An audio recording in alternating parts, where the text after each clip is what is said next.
teens, this is Sarah with the Pulaski County Public Library Teen Department. Today we're going to learn how to make a Patriotic Mason Jar. So first you'll need some plain rice, and you can get that like in a 1 pound bag, really cheap. And you're going to need some Ziploc gallon-sized bags, some food coloring. So you'll also need some Mod Podge, a sponge paintbrush, a pair of scissors, and a little flag. So this one's just plastic. So the first thing you're going to do is take your plain rice and divide it up into 2 other bags, like so.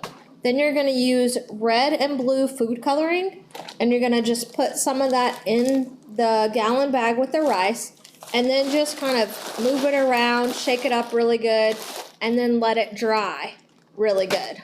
And the same with the blue as well. There may be a few pieces that don't get dyed, but it's really okay. And then you're going to need a jar as well, like a canning jar with a lid.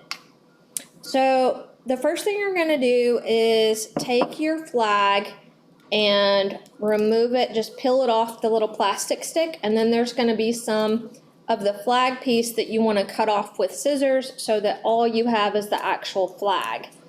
And you're going to take the Mod Podge and your sponge paintbrush, and you're going to put a thin layer of Mod Podge on the back of the jar.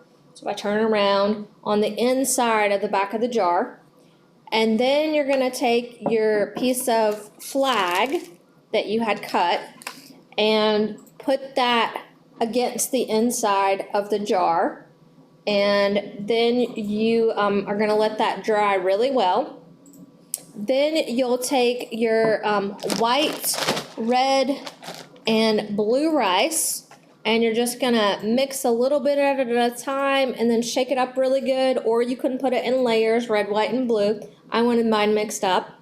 And then you'll need a tea light that's a battery-operated tea light, and you just turn on your light, put it down in your jar, and you put your lid on. And there you have it, a Patriotic Mason Jar for a nice little accent light. Thanks, see you next time.